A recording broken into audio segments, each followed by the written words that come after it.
Hola chicos, en el día de hoy vamos a estudiar la aplicación de las funciones trigonométricas y vamos a hacerlo más específicamente en la solución de triángulos rectángulos. Tengan en cuenta que para esta unidad está permitido el uso de la calculadora. Para recordar, sabemos que existen las llamadas razones trigonométricas y que éstas relacionan los ángulos de un triángulo con las medidas de sus lados. Conocemos 6 razones trigonométricas, pero para estas situaciones problemas vamos a trabajar las 3 principales, que son seno, que corresponde al cateto opuesto sobre la hipotenusa, coseno, que es el cateto adyacente entre hipotenusa, y la tangente, que es el cateto opuesto sobre el cateto adyacente. Estas son las 3 razones trigonométricas fundamentales y son las que vamos siempre, en las que vamos a pensar cuando estemos resolviendo situaciones problemas. El ejemplo número 1. ¿Preparados? Dice, ¿cuál es la altura de la Torre Eiffel? Si miramos la gráfica, tenemos que hay una medida de uno de los catetos y hay un ángulo de 75 grados.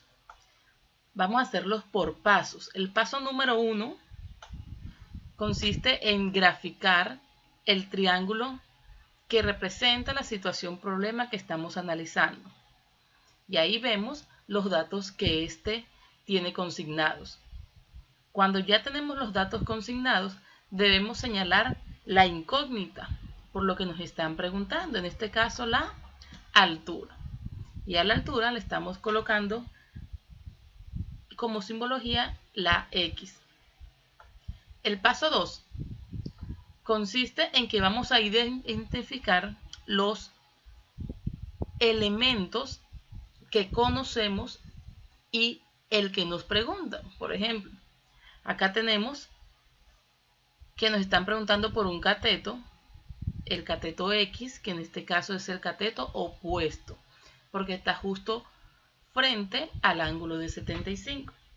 Y tenemos también el cateto adyacente, que es el cateto que forma uno de los lados del ángulo de 75. En este sentido tenemos 3 medidas, los catetos y el ángulo de 75. Es este justo el momento en que nosotros debemos de pensar cuál es la razón trigonométrica que relaciona el cateto opuesto, el cateto adyacente y el ángulo.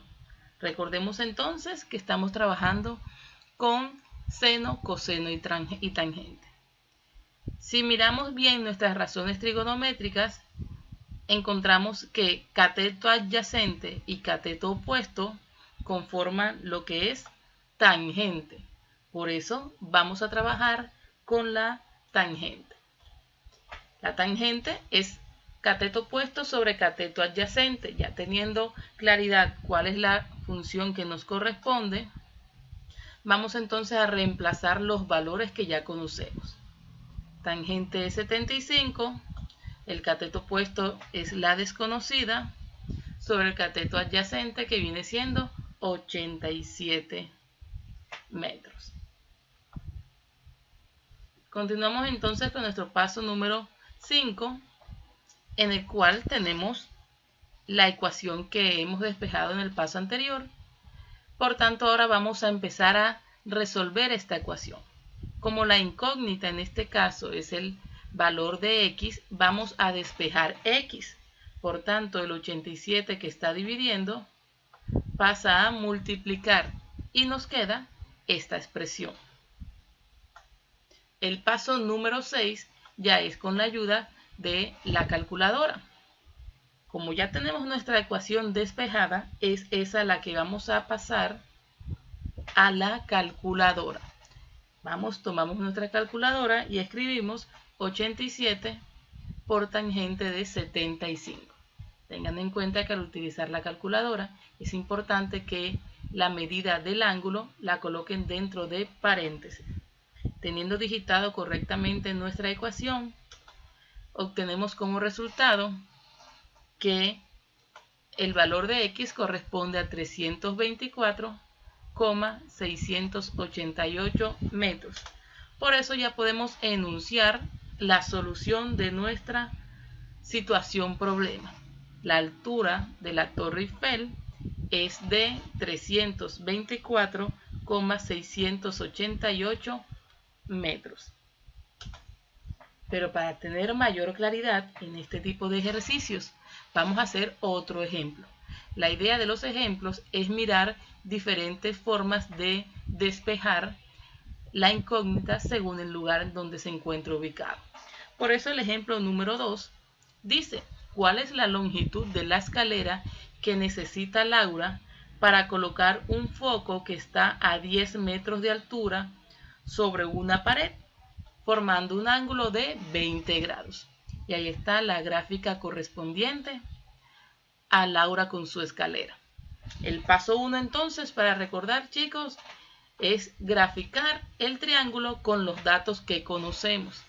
Tenemos la pared que tiene una longitud de 10 metros, tenemos el ángulo que son 20 grados. ¿Y qué nos están preguntando? Porque recuerden que debemos ubicar lo que conocemos y lo que nos preguntan. En este caso nos están preguntando la altura de la escalera y vamos a utilizar como incógnita la letra Z. Podemos utilizar cualquier letra como incógnita siempre y cuando esté en minúscula. El paso número 2 nos dice entonces que debemos identificar los valores que tenemos y el que nos preguntan en la posición correcta. Entonces, si analizamos, tenemos que 10 metros corresponden al cateto adyacente y nuestra incógnita, la Z, corresponde a la hipotenusa. En resumen, nuestro ejercicio tiene un ángulo, un cateto adyacente y una hipotenusa. Nuestro siguiente paso es identificar entre las tres razones que manejamos cuál involucra estos elementos. Recordemos, nuestro ejercicio tiene entonces cateto adyacente e hipotenusa. ¿Cuál de estos ejercicios las relaciona, de estas razones? Tenemos que es el coseno. Tomamos entonces la fórmula de coseno, que es cateto adyacente sobre hipotenusa, y la reemplazamos con nuestros valores. Cateto adyacente es 10 metros, la hipotenusa es Z y el ángulo es 20 grados. Ahí tenemos, chicos, la expresión. Nuestro paso número 5 es despejar nuestra incógnita. Si miramos, la Z, que es nuestra incógnita, está ubicada en el denominador, lo que corresponde que está dividiendo. Por tanto, debo pasarlo al otro miembro a multiplicar, quedando una expresión de Z por coseno de 20. Como queremos encontrar el valor de Z, debemos dejarlo solo en ese primer miembro. Está acompañado de coseno en una multiplicación. Pasamos el coseno al otro miembro y pasa a hacer la operación inversa, quiere decir que pasa a dividir. Tenemos al final esta expresión. Z es igual a 10 sobre coseno de 20. Ya con la ecuación definida, vamos a hacer nuestro paso número 6, que es utilizar la calculadora. Digitamos en nuestra calculadora la ecuación que ya hemos despejado, 10 entre coseno de 20, y esto nos va a dar un igual de 10,6417. Quiere decir que la solución de nuestro ejercicio es que la escalera de Laura debe tener una longitud de 10,64 metros. Y es así, chicos, como debemos resolver este tipo de situaciones problemas. Tengan muy presente despejar correctamente nuestras incógnitas y no dejen de intentarlo por muy complicado que crean que puede ser una situación problema. Éxitos.